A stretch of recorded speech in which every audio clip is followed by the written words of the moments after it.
संतांचे उपकार काय सांगू आता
काय सांगू आता संतांचे उपकार काय सांगू आता संतांचे उपकार मज निरंतर जागविते काय द्यावे त्यासे भावे उतराई ठेविता पायी जीव थोडा सहज बोलणे हित उपदेश करुणे सायास शिकविते काय द्यावे त्यासे भावे उतराई ठेविता पायी जीव थोडा तुका म्हणे वत्स धेनुवेच्या चित्ती तुका म्हणे वत्स धेनुवेच्या चित्ती तैसे मज येते सांभाळता काय द्यावे त्याचे भावे उतराई ठेविता पायी जीव थोडा समचरण सरोजं सांद्रणीला बुधाभं जगननिहित पाणिं मण्डनं मण्डनानां तरुण तुलसीमालां कंधरं कंजनेत्रं सदयधवलहासं श्रीविठ्ठलं चिन्तयामि पाण्डुरङ्गाकरो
पांडुरंगा करू प्रथम नमन दुसरे चरण संतांच्या त्यांच्या कृपादाने कथेचा विस्तारू बाबाजी सद्गुरु दास तुका ओम नमो ज्ञानेश्वरा करुणा करा दयाळा तुमचा अनुग्रह लाधलो पावन झालो चराचरी या मनासे लागो हरिनामाचा छंद आवडे गोविंद गावयासी माझी वाणी तुझे वर्णी गुणनाम ऐसे देई प्रेम काही कळा मस्त कहे पायावरी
स्मरण होय सकळ विद्यांचे अधिकरण तेचे वंदो श्री चरण श्री गुरूंचे ते नमस्कारोनी आता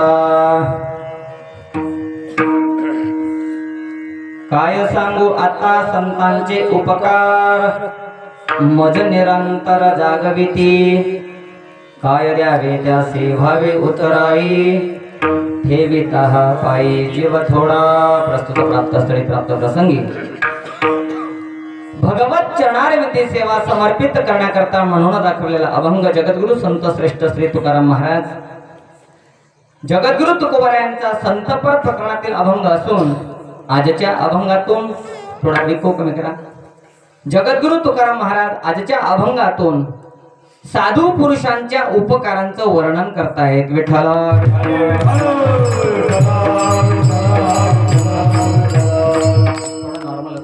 नॉर्मल असू द्या जगद्गुरु तुकाराम महाराजांचा संतपर प्रकरणातील अभंग आहे. आजच्या अभंगातून जगद्गुरु तुकाराम महाराज साधू पुरुषांच्या उपकारांचं वर्णन करतायत. महाराज म्हणतात की संतांचे उपकार काय म्हणून सांगू, काय सांगू आता संतांचे उपकार. साधक प्रश्न करतो, महाराज उपकार आहेत ना साधू महात्म्यांचे, संत महात्म्यांचे, कृपा करून सांगा.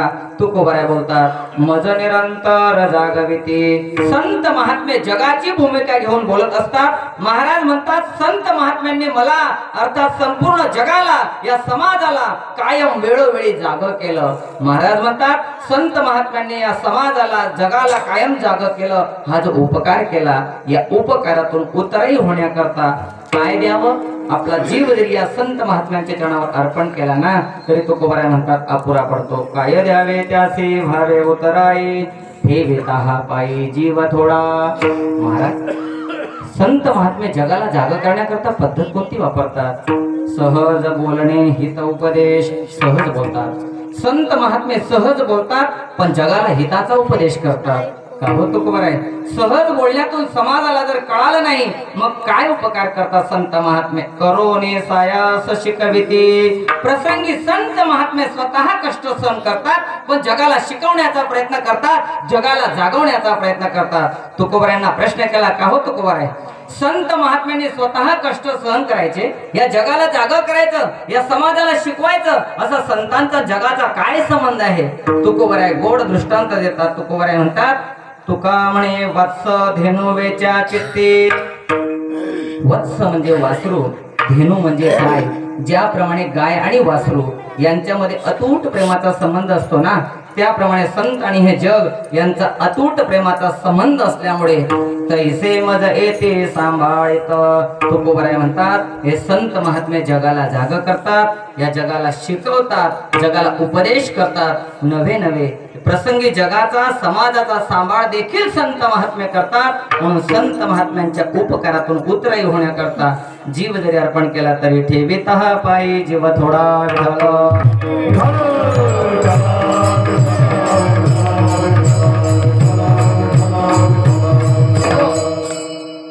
अभंगाचा शब्दशः भावार्थ सांगितला. सज्जनो, अभंगावर थोडा विस्तारपूर्वक चिंतन मांडण्या अगोदर दोन गोष्टी संबंधी परिहार द्यायचा. तो असा, थोर मोठ्यांच्या पदस्पर्शाने पुनीत पावन झालेल्या त्याचप्रमाणे भगवान पांडुरंग परमात्मा ज्ञानोबराय तुकोबारायांच्या आशीर्वादाने आपल्या थोरांच्या महात्म्यांच्या या वास्तव्याने पुनीत पावन झालेला आपल्या हे सांगवी प्रलो, त्याचा लॉंग फॉर्म काय प्रलोचा, प्रगणी लोहारा, बरोबर. तर काय असतं माझे शिक्षकच समोर विचार काय हरकत नाही. आणि आपल्या सांगवी गावामध्ये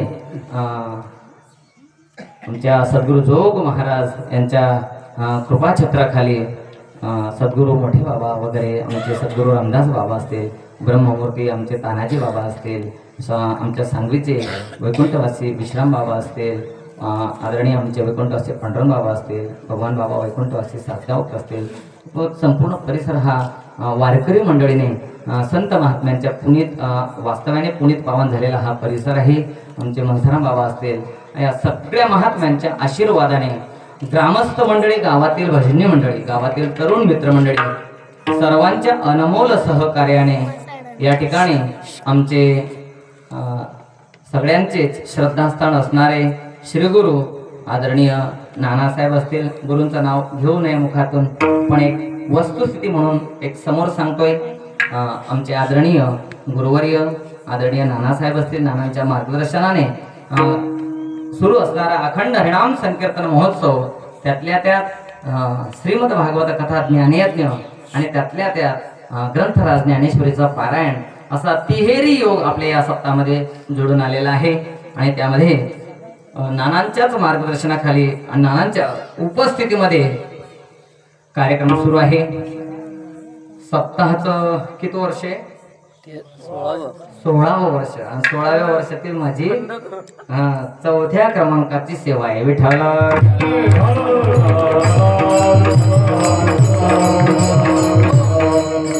ज्ञानेश्वरी पारायण ज्यांच्या संगतीमध्ये, ज्यांच्या समवेत आपण ज्ञानेश्वरी पारायण करतायत असे आमचे हरिभक्त पारायण आदरणीय मधुसूदनजी महाराज असतील आळंदीकर, त्याचप्रमाणे ज्यांच्या अमृतमय वाणीतून या ठिकाणी आपण कथे श्रीमद भागवत कथेचं रसपान करीत आहात असे श्रीमद भागवत कथाचे प्रवक्ते श्रीमद भागवताचार्य श्रीमद भागवत महाराजच आहेत. परम भाग्य आहे आपलं. भागवत सांगण्याकरता प्रत्यक्ष भागवतच तुम्हाला भागवत सांगताय. अजून सांगू का? नाना माफी मागून बोलेन. आमच्या सारख्यांच्या मुखातून जर तुम्ही कथा जर ऐकली ना, आमच्या सारख्यांच्या मुखातून जर कथा ऐकली तर तुम्हाला पुण्य प्राप्त होईल बस. पण ज्यांच्या मुखातून आपण नियोजन असं केलंय नानांनी, ज्यांच्या मुखातून आपण या ठिकाणी त्यांच्या समोर स्तुती होईल. पण सांगू का, कीर्तनातून देव आणि संतांशिवाय स्तुती कोणाची करू नये, पण वस्तुस्थिती असली ना ती प्रगट केल्याशिवाय राहू नये. विठ्ठल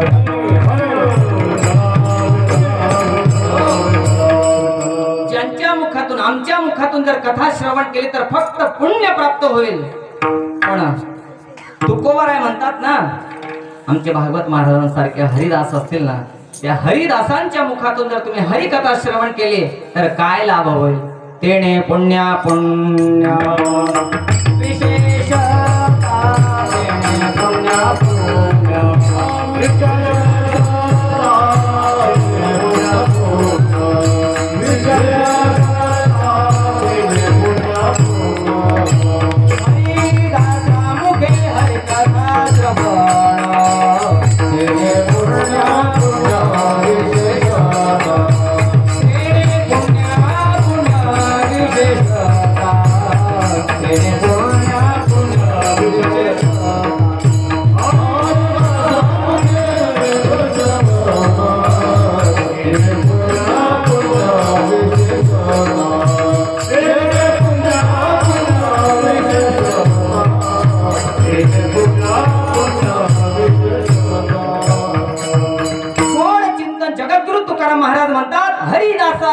हरिकथा श्रवण तेणे पुण्य पुण्य विशेषता.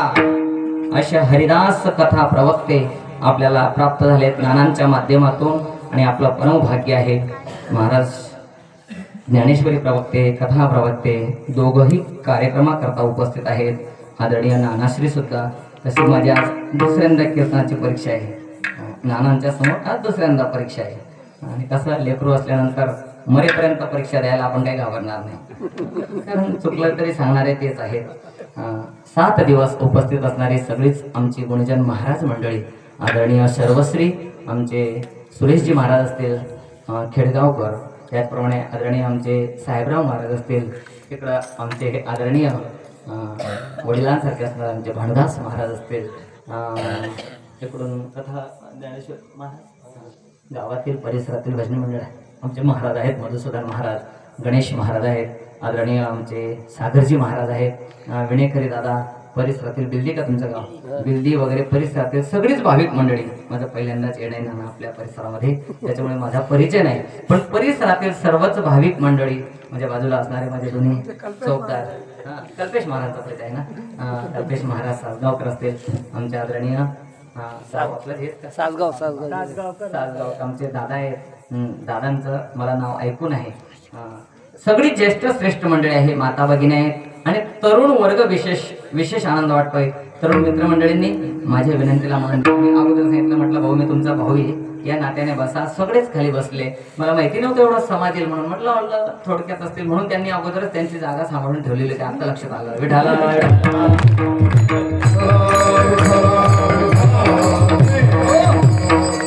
मृदंगासाठी ज्यांची अप्रतिम अशा प्रकारची साथ आहे, असे आमचं नाव बी त्यांचं प्रेमच आहे, वाजवणं सुद्धा प्रेम. अगदी गोड मुक्ताईनगरकर प्रेम महाराज असतील. सगळीच वारकरी मंडळी या कार्यक्रमाकरता उपस्थित आहे. आणि कार्यक्रम देण्यापासून तर थेट जेवणाच्या जागेपर्यंत ज्यांच्या घरी जेवणाची उत्तम अशा प्रकारची व्यवस्था होती, ज्यांच्या घरापर्यंत पोहोचवण्याची ज्यांची व्यवस्था होती, असे आमचे आदरणीय जीभाऊ असतील. जीभाऊंची इतकी तळमळ, इतकं तळमळ. मी वस्तुस्थिती सांगतोय, स्तुती कोणाची करत नाहीये सज्जनो. वस्तुस्थिती कार्यक्रम दिल्यापासून फोटोपासून सगळ्याच गोष्टी असतील, वेळोवेळी फोन, वेळोवेळी संपर्क. जशी नानांची तळमळ ना, बस त्याचप्रमाणे त्यांची तळमळ. कुठपर्यंत रोडवर आले मला घ्यायला, रोडवर सुद्धा उभेच होते थंडीमध्ये, तिथून पण जेवणापर्यंत, तिथून इथपर्यंत, आणि अजून समोर उभे आहेत माझ्या समोर. मार्गदर्शन असावं आणि एवढी तळमळ असली ना खूप आनंद वाटतो मला. तर अगोदर नानांनी सांगितलं म्हणे, जनार्दन माझं जन्मगाव आहे म्हणे सांगवी, तिथे कीर्तनाची सेवा घे म्हणे. नाना वेळोवेळी मला आळंदीला कीर्तनासाठी आग्रह करतात, पण मी नानांना नकार देतो. काय असतो, शेतकऱ्याचा मुलगा आहे, शेतीच्या कामाने वारीमध्ये जमत नाही, काही गोष्टी मागं पुढं होतात. आणि काय असतं, 25 वर्षापूर्वी जेव्हा नानांच्या समोर परीक्षा दिली कीर्तनाची, तशी तब्येत पाहून वाटत नाही तुम्हाला? जेव्हा नानांच्या समोर परीक्षा दिली 25 वर्षापूर्वी, आज 25 वर्षानंतर पुन्हा योग आला. विठाला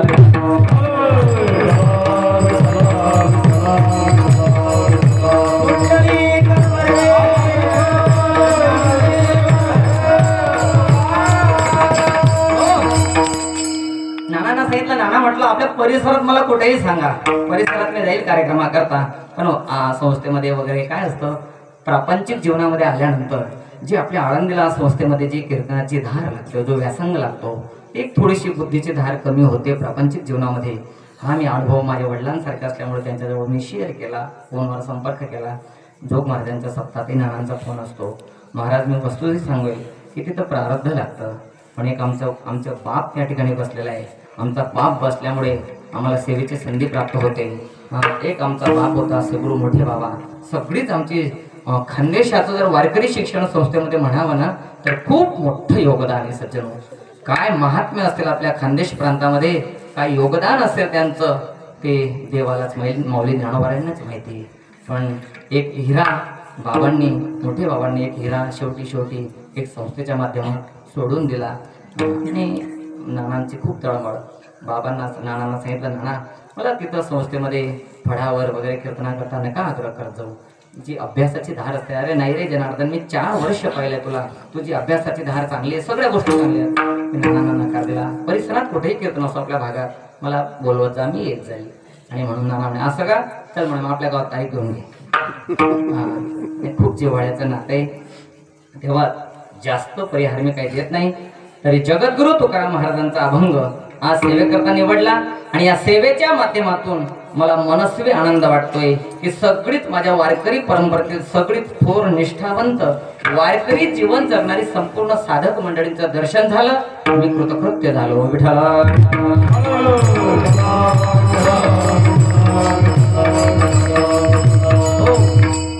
काय सांगू आता संतांचे उपकार, मज निरंतर जागविती.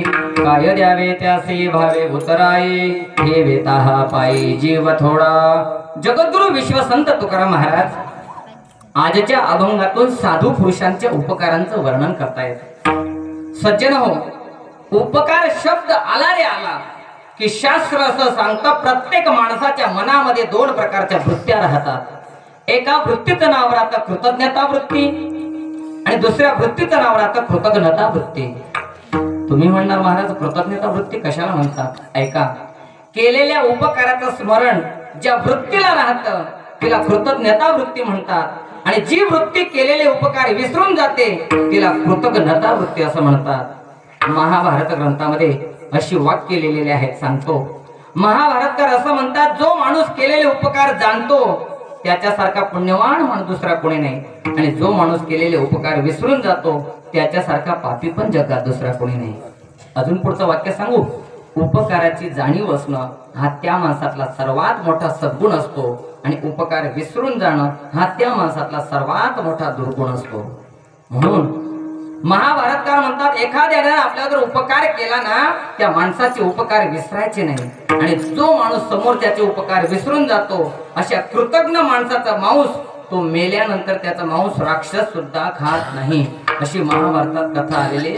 सांगतो, फक्त 4-5 तासाची कथा आहे. थोडं भजन करा.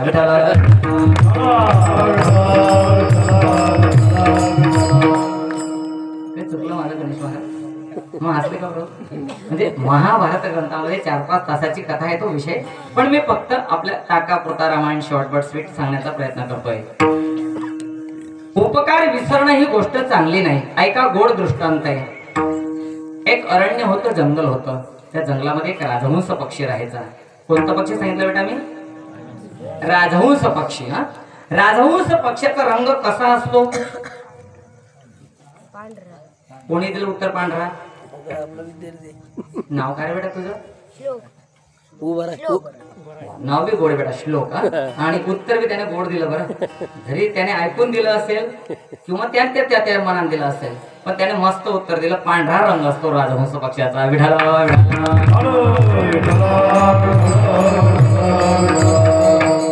नाना, आताचा काळ असा काळ आहे, तुमचा काळ एकदम चांगलाच काळ होता असं म्हणायला काही हरकत नाही. जेव्हा तुम्ही शिक्षण क्षेत्रामध्ये सुद्धा होते, शिक्षक म्हणून होते, तेव्हा एक मान मर्यादा आदर प्रेम हे सगळ्या गोष्टी होत्या. आता पण आहेत त्या गोष्टी, पण त्या आता आपल्यावर डिपेंड आहेत. त्या आपल्यावर शिक्षकांवर डिपेंड आहेत.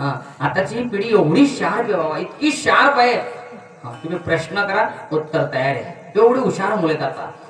कधी कधी जर त्यांचं चुकलं ना, मग आपल्याला समजून घ्यावं लागतं. आपण आगाऊपणा करायला नको पाहिजे. आपण प्रश्न केला, त्यांनी त्यांच्या मताने उत्तर दिलं, आपण आगाऊपणा केला, मग आताची पिढी त्याला बी कसं उत्तर देणार आहे. शाळेमध्ये घडलं असं, एका शिक्षकांनी प्रश्न केला, मुलांनो, समुद्रामध्ये जर निंबूचं झाड असेल, समुद्रात जर निंबूचं झाड असेल तर त्या झाडावरची निंबू कशी तोडणार? एक मुलगा म्हणे, गुरुजी मी सांगू? म्हणे सांग बेटा. तो म्हणाला, गुरुजी मी पक्षी बनणार, उडत उडत जाणार, निंबू तोडणार आणि घेऊन येणार. आता त्याने उत्तर बरोबर दिलं का नाही त्याच्या बुद्धीप्रमाणे? गुरुजींनी थोडा आगाऊपणा केला. गुरुजी म्हणे, मूर्खा, माणसाचा पक्षी काय तुझा बाप बनवणार? तो म्हणे, गुरुजी समुद्रात निंबूचं झाड का तुमची आई लावणार? मग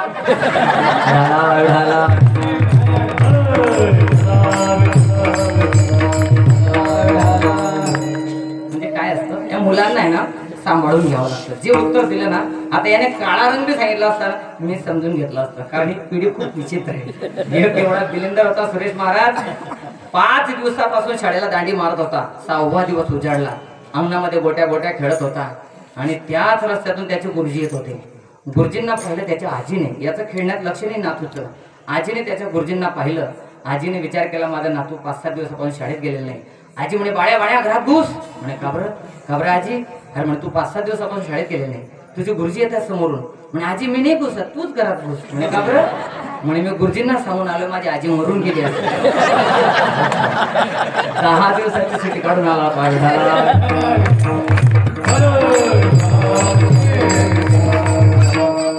असं आपल्याला 2 तास बी जमतं बरं, 2 तास बी जमतं. पण आपलं हे माध्यम नाही ना, मनोरंजनाचं साधन नाही. कीर्तन हे उद्धाराचं साधन आहे. फक्त दृष्टांत कसा पाहिजे? मिठा. जसं भोजनामध्ये मीठ लागतं ना, तसं दृष्टांत पाहिजे. आणि सगळी परीक्षा जे माझ्या समोर, म्हणून मी थोडक्यात सांगितलं. तर काय झालं, राजहंस पक्षाचा रंग पांढरा रंग असतो. एक विशेष गोष्ट सांगतो, दृष्टांत थोडा बाजूला जाऊ देतो, पण दृष्टांताला अनुसृत माहिती सांगतो. राजहंस पक्षाच्या बाबतीमध्ये एक विशेष गोष्ट आहे.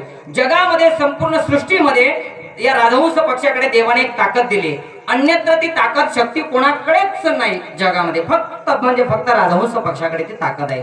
त्या राजहंस पक्षाच्या समोर दूध आणि पाणी जर एकत्र केलं, दूध आणि पाणी जर एकत्र केलं ना, तर समजा उदाहरणार्थ प्रॅक्टिकली जर तुम्ही 1 लिटर दूध घ्या, त्याच्यात 200 ग्रॅम पाणी टाका.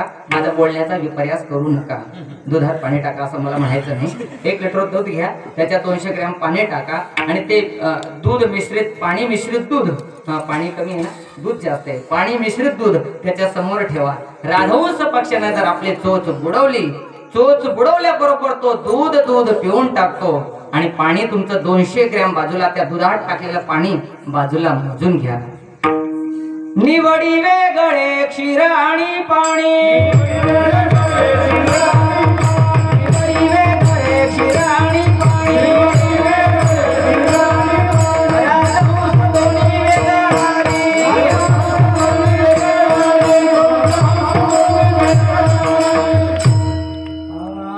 निवडी वेगळे क्षीर आणि पाणी, निवडी वेगळे क्षीर आणि पाणी, निवडी वेगळे क्षीर आणि पाणी, राजहंस दोन्ही वेगळाले. निवडी वेगळे क्षीर आणि पाणी, राजहंस दोन्ही वेगळाले. निवडी वेगळे क्षीर आणि पाणी, निवडी वेगळे क्षीर आणि पाणी, राजहंस दोन्ही वेगळा. लिकाचा चुचेने सांडसे, खांडीचे पय पाणी राजहंसे. राजहंसाने चोच बुडवली का दूध पिऊन टाकतो. अर्थात सार जे आहे त्या साराचं ग्रहण करतो, असार जे पाणी आहे त्याचा त्याग करतो, असा राजहंस पक्षी. आज जगामध्ये विज्ञानाची किती प्रगती आहे, किती विज्ञानाची प्रगती आहे, मी सांगण्यापेक्षा तुम्हाला जास्त माहिती आहे. जगातली कुठलीही कानाकोपऱ्यातली बातमी एका सेकंदात घरी बसल्या आपल्याला माहिती पडते. ही विज्ञानाची प्रगती आहे. आवाज येतोय माझा? हो आवाज येतोय? हो. तुम्ही जागेच का? ही विज्ञानाची प्रगती आहे. विठाला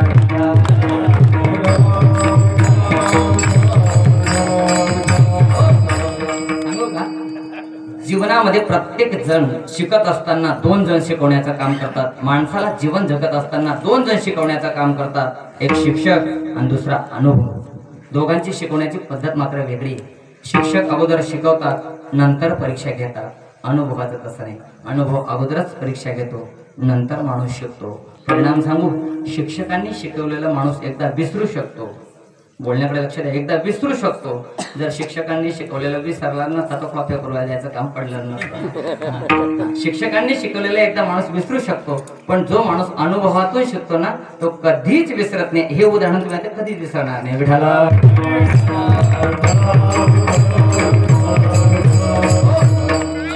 राजहंस पक्षी, मी तुम्हाला गोड दृष्टांत सांगतोय.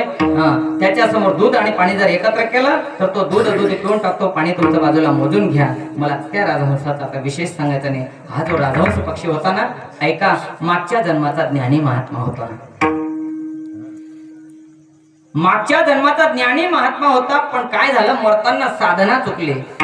नाथ बाबा म्हणतात, जन्म घेणे लागे अंतिमती सा गती.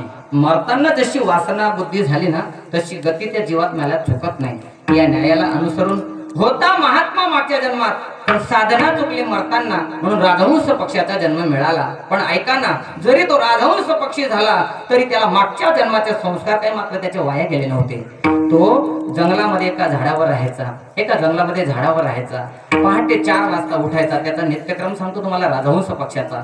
पहाटे 4 वाजता उठल्यानंतर झाडाजवळ पाण्याचं मोठं सरोवर होतं, त्या सरोवरावर स्नान करायचा. स्नान झालं का सत्य लोकांमध्ये जायचा ब्रह्मदेवाचं दर्शन घ्यायला, कारण रिद्धी सिद्धी त्याला सगळं प्राप्त होतं. माणसासारखी सगळी भाषा त्याला, माणसासारखं सगळं ज्ञान त्याच्याकडे होतं. ब्रह्मदेवाचं दर्शन घ्यायचा. ब्रह्मदेव त्याला तत्वज्ञानाच्या गोष्टी सांगायचे. त्या गोष्टीचं चिंतन करत करत ज्या जंगलामध्ये राजहंस राहायचा ना, त्या जंगलाचा राजा होता, त्या राजाचं दर्शन घ्यायचा. राजाजवळ यायचा. ब्रह्मदेवाने सांगितलेल्या गोष्टी राजाजवळ चिंतन सांगायचा. राजाचं दर्शन घेतलं का आपल्या झाडाजवळ यायचा. रोजचा त्याचा नित्यक्रम चालू होता. उन्हाळ्याचे दिवस, दुपारची असे जवळजवळ 11-12 वाजेची वेळ असेल, आणि त्याच जंगलातून एक पायी प्रवासी प्रवास करत होता. आणि प्रवास करता करता काय झालं, त्या प्रवासी माणसाने विचार केला, दुपारचं ऊन आहे, चांगलंच तापलेलं आहे, झाड चांगलं मोठं दिसतंय, सावली पण चांगली आहे, थोडं ऊन जाऊ द्यावं, विश्रांती घ्यावी. म्हणून त्या झाडाच्या सावलीमध्ये तो पायी प्रवासी बसला.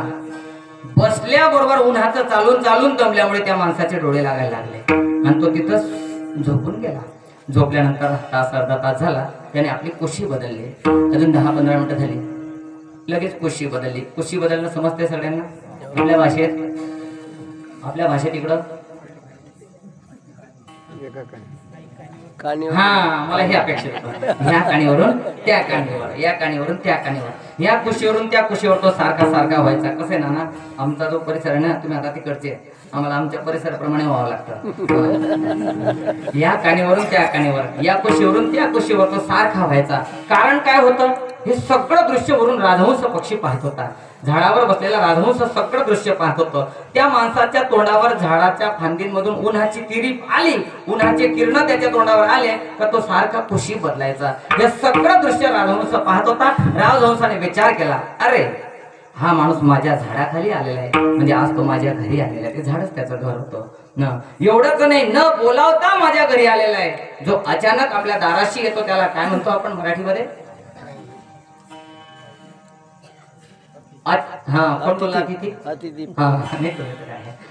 अतिथी म्हणतात त्याला. अतिथी शब्दाचा अर्थ असा आहे, ज्याची येण्याची तिथी निश्चित नसते त्याला म्हणतात अतिथी. मी आता सेवेकरता या ठिकाणी हजर झालो.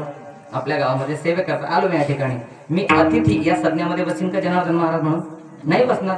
फोन पासून संपर्कात आलोय, तारीख देण्यापासून संपर्कात आलोय, फोन चालू आहे सारखे, पत्रिका छापण्याच्या वेळेस फोटो मागवा आपण संपर्क, पत्रिका छापणे मारा तुमची तारीख फिक्स आहे, पुन्हा सकाळी बसला काल बी अनाउन्समेंट, सकाळी बी अनाउन्समेंट, आता पुन्हा कार्यक्रम अनाउन्समेंट. याला अतिथी नाही म्हणत, जो अचानक दारावर येतो त्याला म्हणतात अतिथी.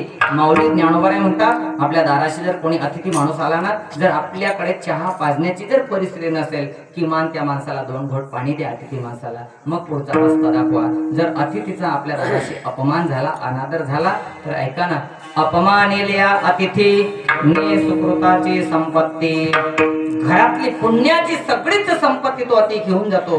जर पुण्य घरातलं संपलं का घरातलं सुख समाधान संपलं समजा. विठ्ठल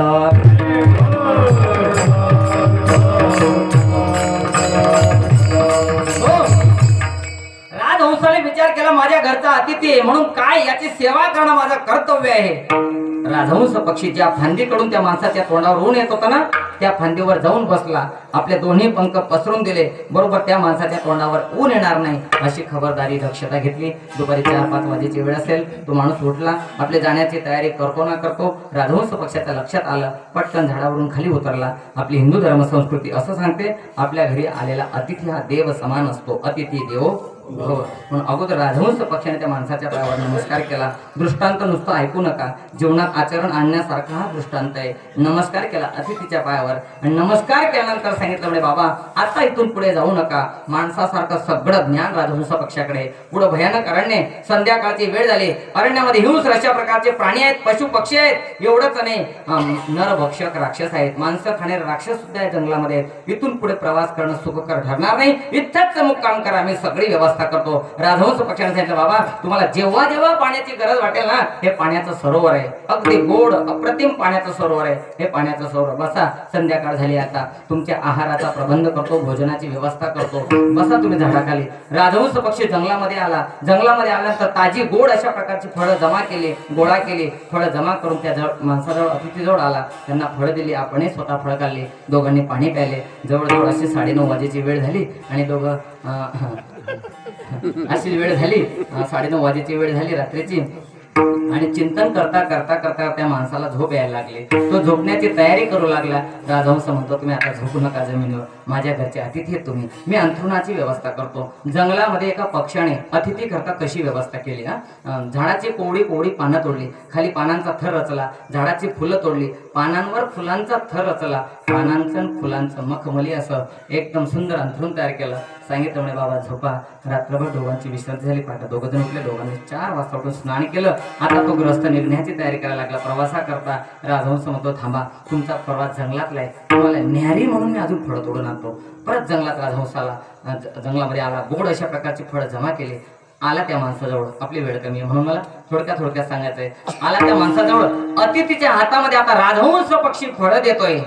आणि राजहंसाने विचार केला माझा अतिथी आता माझ्या घरून जात आहे का, म्हणून शेवटचा नमस्कार करण्याकरता तो राजहंस पक्षी त्या अतिथीच्या पायावर वाकला. जसा नमस्कार करण्याकरता राजहंस वाकला ना वाकला, त्या माणसाच्या वृत्तीमध्ये अचानक बदल झाला. तो विचार करायला लागला, अरे आपला पुढचा प्रवास जंगलातला आहे, त्यातल्या त्यात लांबचा प्रवास आहे, आणि लांबच्या प्रवासामध्ये हा पक्षी जी फळं देतोय हे जास्त काळ काही टिकणार नाही. मग काय करावं, हा पक्षी चांगला धष्टपुष्ट दिसतोय, याला मारून टाकू ना. केले होते ना उपकार त्या राजहंसाने, केले होते उपकार, पण तरी केलेले उपकार विसरणारा, याच्याकरता मी दृष्टांत सांगतोय. राजहंस पक्षी पाया पडतो ना पडतो, या माणसाने बाजूचा दगड उचलला, राजहंस पक्षीच्या डोक्यात घातला. राजहंस पक्षीचा जागीच चेंदामेंदा झाला, गतप्राण झाला, त्याचा सगळे अवयव फेकून दिले. महाभारतातला दृष्टांत आहे. मांसाचा गोळा सोबत घेतला आणि जंगलाच्या दिशेने चालता झाला. मी त्याचा नित्यक्रम सांगितला होता. राजहंस पक्षाचा पहाटे 4 वाजता उठून स्नान करून ब्रह्मदेवाचं दर्शन घेऊन, राजाचं दर्शन घेऊन आपल्या झाडाजवळ यायचा. आज राजाला चिंता पडली, आपला राजहंस पक्षी का बरं आला नसेल. त्याने शिपायांना सांगितलं जा बरं आपला राजहंस पक्षी का आला नाही त्याची चौकशी करा. जर त्याची तब्येत बरोबर नसेल तर वैद्यांना त्या ठिकाणी घेऊन जा आणि त्याचं सगळं जे काही असेल ते व्यवस्थित बरोबर करा. राजाने सांगितल्याबरोबर शिपाई आले जंगलामध्ये. पाहतात तर राजहंसाचे सगळे अवयव दिसले, पंख, पाय, चोच असे सगळे अवयव इथं स्वतः पडलेले दिसले. विचार केला नक्की आपल्या राजहंसाचा घात झालेला आहे. आले राजाकडे पटकन, राजासाहेब आपल्या राजहंसाला कोणीतरी मारून टाकले. राजा विचारतो कशावरून. राजासाहेब सगळे अवयव पडले, त्याचे पंख, चोच, पाय सगळे अवयव पडले. राजा म्हणायला लागला 5-25 शिपाई लवकर निघा. असा जो दुर्जन माणूस असेल त्याला जंगलात शोधा आणि माझ्या समोर हजर करा. निघाले 5-25 शिपाई शोध घेत आहेत. बरोबर त्यांना तो मांसा सकट दुर्जन माणूस सापडला. पकडलं राजाच्या समोर हजर केलं. राजा विचारतो काय रे बाबा तूच मारला का राजहंस? त्याने सांगितलं होय महाराज मीच मारलं. राजा म्हणे मग तुला का बरं तुला काय त्रास दिला होता राजहंस? त्याने सांगितलं नाही नाही महाराज उलट अशा पद्धतीने माझ्यावर त्याने उपकार केले माझी व्यवस्था केली. राजा विचारतो खरे त्यांनी एवढे उपकार केले एवढी व्यवस्था केली त्याला तर का मारून टाकला तरी तू त्याला? त्यावेळेला त्याने उत्तर दिलं राजासाहेब माझ्या वृत्तीला तसं पटलं म्हणून मी तसं कृत्य केलं. आता तुम्ही मला सांगा राजहंसाला मारताना त्या माणसाची कोणती वृत्ती झाली? कृतज्ञता का कृतज्ञता? कृतज्ञता. माझे उपकार विसरणारी वृत्ती माझ्या अंतःकरणात तयार झाली राजासाहेब म्हणून मी मारून टाकलं. राजाने शिपायांना सांगितलं जंगलात जा त्या राजहंसाचे जेवढे अवयव पडलेत ना तेवढे गोळा करा जमा करा. माझ्या राज दरबारात त्याचे अवयव आणा. त्याचा अंत्यविधी माझ्या दरबारात करा. आणि हा जो दुर्जन आहे ना यालाही जिवंत राहण्याचा अधिकार नाही. याच्याही शरीराचे तुकडे तुकडे करणे गावाबाहेर टाकून द्या. शिपायांनी राजहंसाचे अवयव आणले अंत्यविधी पार पाडला आणि दुर्जन माणसाच्या शरीराचे तुकडे करून गावाबाहेर टाकून दिले. 4-5 दिवस झाले त्या नगरीमध्ये दुर्गंधी पसरली. राजा विचारतो दुर्गंधी कशाची येते? आता शिपाई सांगतात राजासाहेब 4-5 दिवसापूर्वी ज्या दुर्जन माणसाच्या शरीराचे तुकडे करून आपण टाकले होते ना त्याच्या शरीराचा नगरीमध्ये वास पसरलाय. असं अरे मग त्या ठिकाणी कोल्हे कुत्रे येत नाहीत का? राजेसाहेब कोल्हे कुत्रे येतात. बाकीच्या मांसाचे लचके तोडून खात आहेत. याचे उत्तम प्रकारे तुकडे केलेत पण तोंड लावत नाही राजेसाहेब. असं वाघसिंह हो राजेसाहेब वाघसिंह सुद्धा येतात. याच्या मांसाचा नुसता वास घेतात पण तोंड लावत नाही बाजूला निघून जातात. राजा म्हणे आपल्या जंगलात जा नरभक्षक राक्षस आहेत माणसं खाणारे राक्षस माझी आज्ञा सांगा त्यांना. शिपाई जंगलात आले. राक्षसांना राजाची आज्ञा सांगितली. राक्षस राजाच्या समोर हजर. आता राजा राक्षसांना सांगायला लागला असा असा दुर्जन माणूस होता. इथपर्यंत सगळ्यांच्या लक्षात आला ना? का रिकॅप घेऊ रिकॅप? नाही ना? कसं आपल्याला सिरियल पाहत असताना ते सिरियलवाले सांगतात हा कालचा भाग झाला आता टू बी कंटिन्यू. आता रिकॅप घेऊन काही उपयोग वेळ घेत नाही. हा राजा म्हणायला लागला असा असा दुर्जन माणूस होता. त्याच्या शरीराचे तुकडे केले गावाबाहेर टाकून दिले. कोल्हे कुत्रे खात नाही वाघसिंह खात नाही. तुम्ही माणसं खाणारे राक्षस आहात ना तुम्ही त्याचा मांस खाऊन टाका. त्यावेळेला त्या राक्षसांनी उत्तर दिलं राजेसाहेब जो माणूस केलेले उपकार विसरतो अशा कृतज्ञ माणसाचा मांस आम्हीही खात नाही. विठ्ठल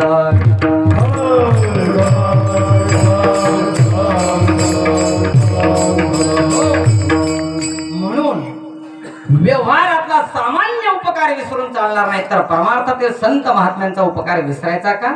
तर अजिबात नाही सज्जनो. उपकार कोणाचाच विसरायचा नाही. उपकार अत्यंत गोड अभंग जगद्गुरु तुकोबारायांचा. जेव्हा परीक्षेला मी नानांसमोर होतो परीक्षेचे आमचे नियम असे 40 मिनिटांमध्ये अभंग सोडवायचा. पहिली चाल बी आपणच म्हणायची सुंदर यमन रागमध्ये गायची. यमन राग गोड. ही सगळीच मंडळी आहे ना यांची वस्तुस्थिती सांगू काय सगळेच खूप खूप मोठे आहेत महान आहेत. पण मला कौतुक वाटतंय लहानपणापासून त्यांच्या समोर आहे त्यांच्या सेवेमध्ये स्वभाव गोड आहे. आमच्यासारख्याचा तब्येत पाहून तसंच ते ठेवावं लागतं स्वभाव गोड. तिकट स्वभाव ठेवून बी काही उपयोग नाही. आपण 2 दणके बी खाऊ शकत नाही. पण यांच्याजवळ मी लहानपणापासूनच या सगळ्यांच्या जवळ आहे. नानांच्या जवळ का असे ना खूप लहानपणापासून आहेत आम्ही. संस्थेत तर खूप नंतर आलो पण घरी असताना शाळेत असताना सुद्धा नानांच्या म्हणजे जिथं जिथं ड्युटी होती तिथंही आम्ही कार्यक्रमाला यायचो. आमच्या मामांच्या सोबत वैकुंठवासी जगन्नाथ महाराज मराठखेडेकर होते त्यांच्यासोबत नानांचे कुठेही कार्यक्रमाला यायचो. विठाल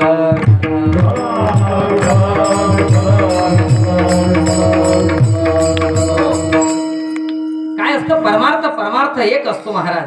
परमार्थ हा आपल्याला धीर देण्याचं कारण करतो महाराज.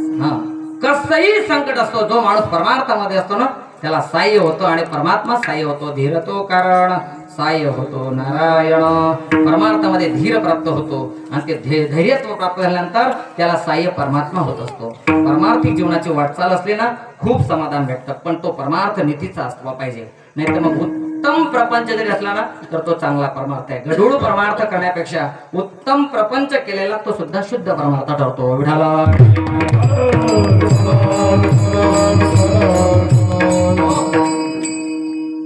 उपकारा करता आपलं चिंतन सुरू होतं. या अभंगावर बोलत असताना काही महत्वाचे मुद्दे उपस्थित होतात. ऐकणारी मंडळी सगळीच मंडळी अगदी अप्रतिम आहे. वारकरी मंडळी वजा जर केली ना हे समोरची सगळीच मंडळी ऐकणारे एकदम चाणाक्ष श्रोते आहेत ना आपल्या गावामध्ये. कारण पवित्र ते कुळ पावन तो देश जे ते हरिचे दास जन्म घेते. तुमची जमीन परमार्थाकरता अगदी पोषक अशा प्रकारची आणि परमार्थाला अनुकूल अशा प्रकारची ही जमीन आहे नाना तुमची. इतके एकटक नजरेने पाहतायत सगळे माझ्याकडे. मी आता एवढ्या ह्याच्यात माझ्या लक्षात आलं, एवढ्या एकटक नजरेने पाहतायत सगळे माझ्याकडे. मला असं वाटतंय तुम्ही मला डोळ्यामध्ये घालता का काय. सांगू का, श्रोत्यांची प्रसन्नता वक्त्याला बोलण्याकरता उत्स्फूर्त करत असते. विढाला विढाला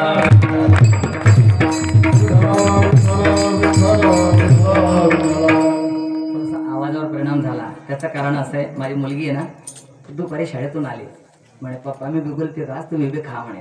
म्हणतो बेटा मला कार्यक्रम असतो, आवाजावर परिणाम होतो. नाही म्हणे पप्पा थोडीशी खा म्हणे. पण मुलगी आहे, मुलगीचा आग्रह करा. मुलगीशी मुलगा राहिला असं कानपट्यात मारून दिलेस. मुलगी शेवटी तिच्याकरता खाल्लं ना, आवाजावर परिणाम झाला. पण साऊंड व्यवस्था अगदी उत्तम आहे. आपली इथलीच आहे का साऊंड व्यवस्था? नाही, पोवरी पोहरी पांडुरंग कृपा गोंदेगाव पोहरी. वा वा, नाव ऐकून परमार्थाला तेही गाव चांगलं अनुकूल गाव आहे पोहरी सुद्धा. विढाला विढाला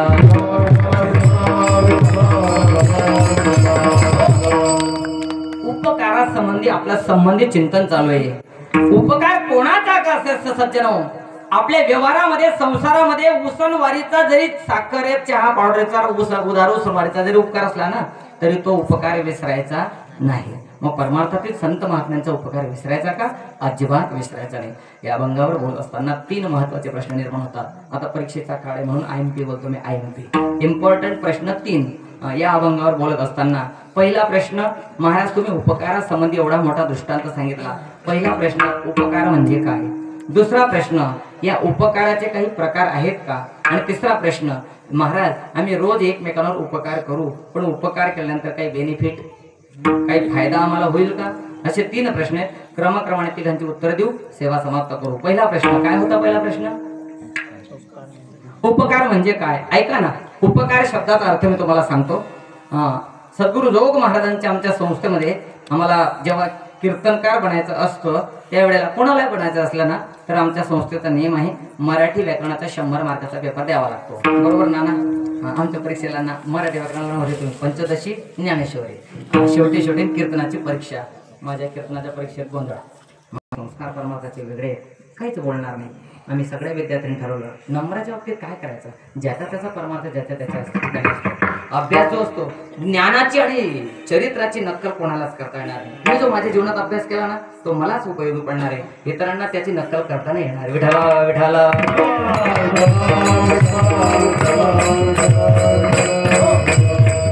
काय असतं, नाना आले तिथून संस्थेचा एक रौनक बदलली. एक सगळ्यांना एक आनंद प्राप्त झाला. सगळ्यांना त्या ठिकाणी एक थोडीशी उत्स्फूर्तता भेटायला लागली.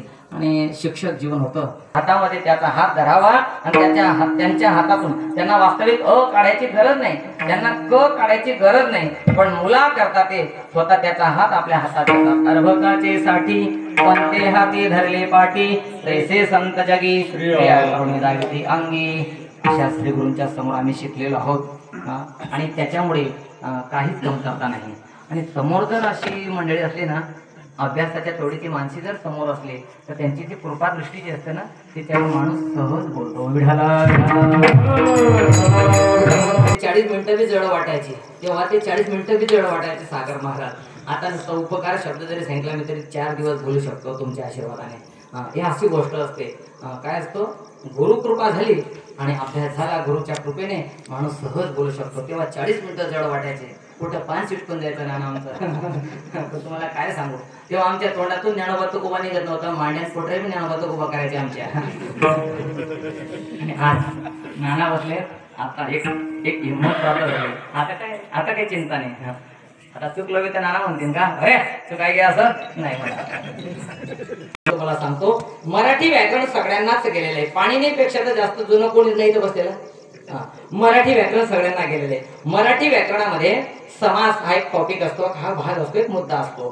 सामासिक शब्द आला रे आला, त्या सामासिक शब्दाचा संधीचा विग्रह करायचा आणि मग अर्थ तयार करायचा. तसा हा उपकार शब्द आहे. बघा मी प्रक्रिया सांगतो, उत्तर तुम्ही द्यायचं. उपकार म्हणजे काय? उप अधिक कार. उप शब्दाचा अर्थ आहे जवळ. उप म्हणजे जवळ आणि कृ कारयते म्हणजे करणे. उप म्हणजे जवळ, कार म्हणजे करणे. बरोबर उपकार शब्दाचा अर्थ काय तयार झाला? विठाला विठाला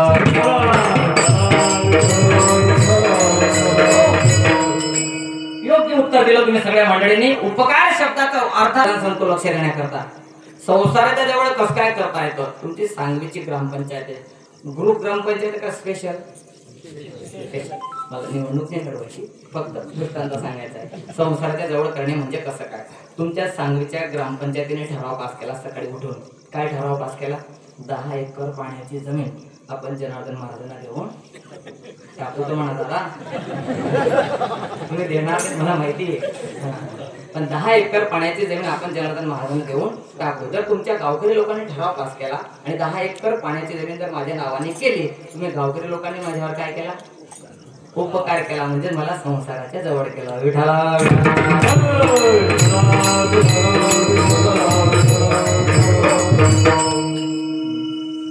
आता दुसरा प्रश्न आपला होता. माझ्या पहिल्या प्रश्नाचं उत्तर इथं संपलं. उपकार म्हणजे काय त्याचं उत्तर दिलं, जवळ करणे.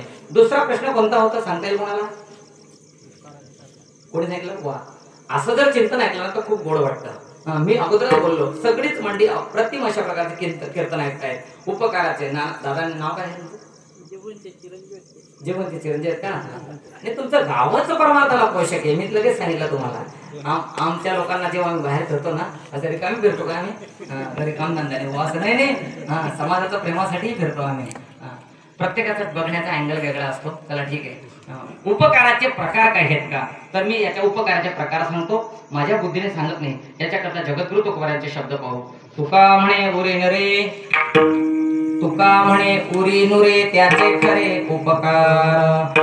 ज्याने उपकार केले का मागे काही शिल्लक राहत नाही, त्याचे खरे उपकार असे शब्द तुकोबाराय वापरतात. ज्या अर्थी खरे उपकार शब्द तुकोबाराय वापरतात, खराच्या विरुद्धार्थी दुसरा कोणता उपकार.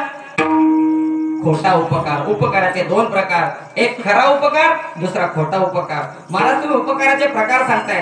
प्रकार काय विचारले मी, त्याचं कारण असं आहे. आज जगामध्ये ज्या त्या वस्तू जर पाहायला गेलं ना, एकेका गोष्टीचे असे अनेक प्रकार झालेले आहेत. अनेक प्रकार झालेले आहेत. जुने लोक माझ्या समोर दादांसारखे. तुमच्या काळामध्ये मिरची होती दादा. मिरची बाबा कोणती मिरची होती. गावरान मिरची. बरोबर, फक्त गावरान मिरची होती. आता मिरचीचे प्रकार सांगा बरं. मी तुमच्या शेतकऱ्याचा मुलगा आहे, तुम्ही सगळे शेतकरी. सांगा मिरचीचे प्रकार. शिमला मी सुरुवात केली, चपाटा, लवंगी, सितारा, रसगुल्ला. जाऊ माझ्यापेक्षा तुम्हाला जास्त माहिती आहे म्हणून मी तुम्हाला विचारलं. याच्यात काय ज्ञानामध्ये भर पडते म्हणून मी असं विचारण्याचा प्रयत्न करतोय. याचा अर्थ तुम्हाला नाही माहिती असं नाही बरं. ज्ञानामध्ये भर पडते म्हणून मी विचारण्याचा प्रयत्न करतो. एवढे का हो जगद्गुरु तुकाराम महाराज. नुसती गावरान मिरची होती त्याचे एवढे प्रकार झाले. तसे तुम्ही उपकार सांगता. मग उपकाराचे काही प्रकार आहेत का. तुकोबाराय म्हणतात तुका म्हणे उरी नुरे त्याचे खरे उपकार. ज्याने उपकार केले का मागे काही उरतच नाही, त्याचे खरे उपकार. संत महात्मा उपकार करतात. कोणता. देवाची भेट घालून देतात. सांगा बरं, एकदा जीवनामध्ये देव प्राप्त झाला काही गरजा उरतात का नाही. म्हणून खरे उपकार संतांचे खरे उपकार आहेत. तुमचे आपले खोटे उपकार. कसं काय. तुम्ही जे माझं उदाहरण दिलं मी आता जमिनीचं, तेच कंटिन्यू करा पुढे. तुम्ही 10 एकर जमीन दिली मला, माझ्या नावाने केली, उपकार केला, सगळ्या गोष्टी खऱ्या आहेत. पण त्याच्यानंतर मग माझ्या जमीन घेतल्यानंतर गरजा सगळ्या संपल्या का जास्त वाढल्या.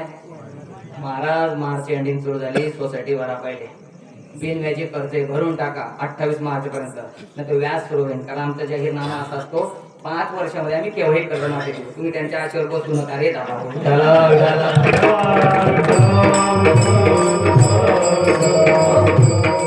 कारण जाहीरनामा 5 वर्षाकरता असतो. हे ते तेव्हा नाही सांगणार ते आपल्याला. हे केव्हा सांगतील. आता सांगतील. माझ्या लाडक्या बहिणींना एकच सांगणे, 2100 रुपये शेवटच्या वर्षाच्या शेवटच्या महिन्यात पडणार तुमच्या. कारण जाहीरनामा 5 वर्षाकरता केवळ असतो.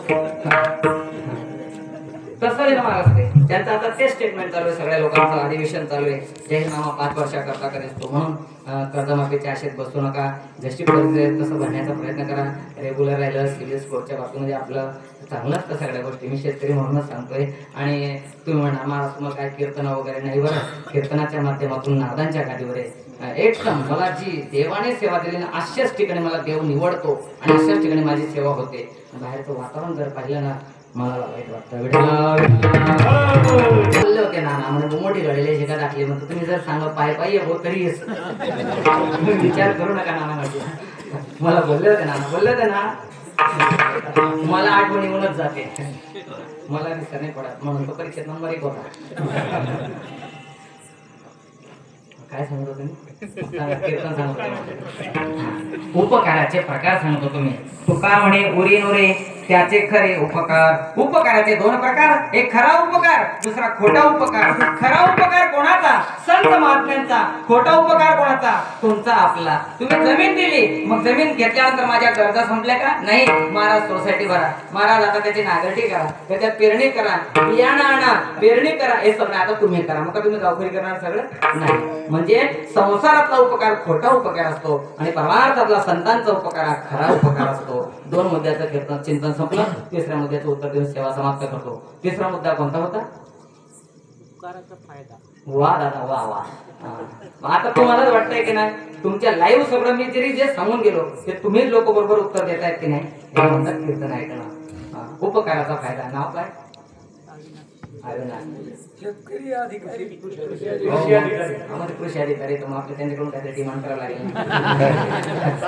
माझ्यासोबत काय काय स्वयंपाकाच्या बाबतीमध्ये काय वर्णन करावं स्वयंपाकाच्या बाबतीमध्ये अगदी नीतिमत्तेचा व्यवसाय त्यांचा नीतीने जर तुम्ही जीवन जगले ना तुम्ही उदाहरण डोळ्यासमोर असतात हो नीतीने तुम्ही जीवन जगण्याचा प्रयत्न करा माणसाची प्रगती झाल्याशिवाय त्यांच्याकडे जीवन होतं तेव्हा आम्ही सोबतच जेवायला बसलो होतो तिसरा प्रश्न होता महाराज तुम्ही उपकार सांगता ना मग उपकार आम्ही उपकार करू पण उपकार केल्यानंतर फायदा काय संस्कृत मध्ये असं वाक्य आहे प्रयोजन मनुद्दिश्य न मंदोपि प्रवर्तते वेड्या माणसाला जरी सांगितलं ना येतो का भाऊ कामाला तो वेडा माणूस सांगतो येतो ना कामाला पण देता काय बोला जाऊ दे वेड्या माणसाचं घरात गल्लीत लहान मुलगा असतो सागर महाराज त्या मुलाला आरोळी मारा बाळू इकडे रे बेटा तो पडत पडत येतो जावर का दुकानावर तपकीरचा डबा घेऊन ये रे कितीला येतो तपकीरचा डबा कमी 40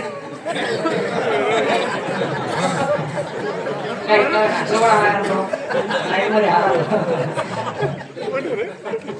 35 सांगितलं काय काय बरोबर तू 40-45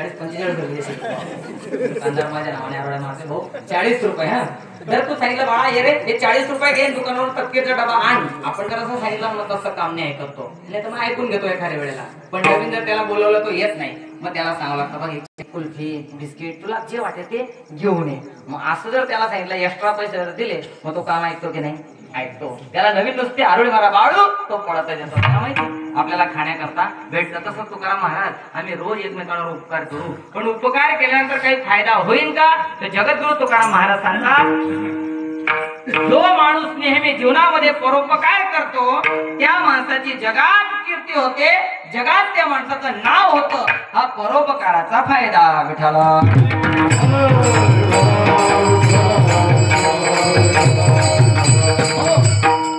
उदाहरणाने दृष्टांताने पटवून देतो तुम्हाला उपकार करा माणसाची जगात कीर्ती होते आज जगामध्ये श्रीमंत लोक कमी आहेत का नाही भरपूर लोक श्रीमंत आहेत पण तरी सुद्धा दान देण्याच्या बाबतीमध्ये यादीमध्ये 1 नंबर नाव कोणाचं येतं कोण होऊन गेला असा दानशूर कोण बोलत करणं नाही ना बरोबर आहे मला तुम्ही काय होताय माझं बघणं तसं होतं काही चुकलंच बुवा असं कर्ण उत्तर लाईव्ह कीर्तनात त्यांनी काय उत्तर दिलं कर्ण उत्तर दिलं मग त्यांना अदानी अंबानी मित्तल अजित प्रेमजी बजाज टाटाजी असे अनेक नाव आहेत तुमचे माझ्यापेक्षा जास्त पाठ पण कीर्तनापुरतं थोडेफार पाठ करावे लागतात श्रीमंत लोकांचे नावं पाठ पाहिजे आणि या लोकांचे उपकार बी देऊ देशावर खूप उपकार द्या लोकांचे उद्योगपती आहेत ना आपण म्हणतो पण जेव्हा काही देशावर संकट येतं ना तेव्हा हे लोक खूप मोठे खंबीरतेने उभे राहतात देशासोबत त्यांचे नाव काढायलाच पाहिजे उपकार करा माणसाची कीर्ती होते हे मला सांगायचे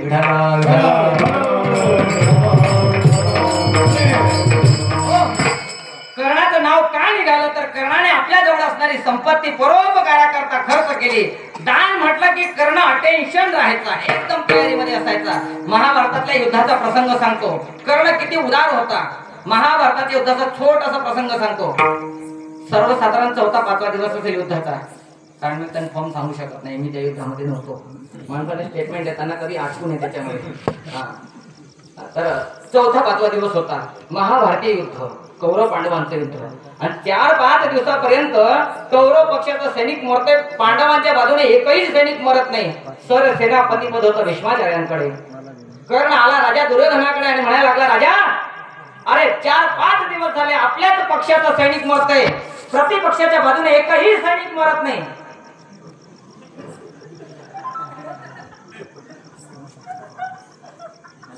झालं बेटा. मी कोणत्या भावनेतून बेंबीच्या जेथेपासून दृष्टांत पाठवतोय तेवढं लक्ष द्या. फक्त अर्धा तास माझ्याकरता घ्या. मी तुमचा फक्त लहान भाऊ का म्हणत नाही, मला तर देतो. मी जरी 45 वर्ष असला होता ना तरी मी तुमचा लहान भाऊ आहे. तर काय सांगत होतो मी कीर्तन.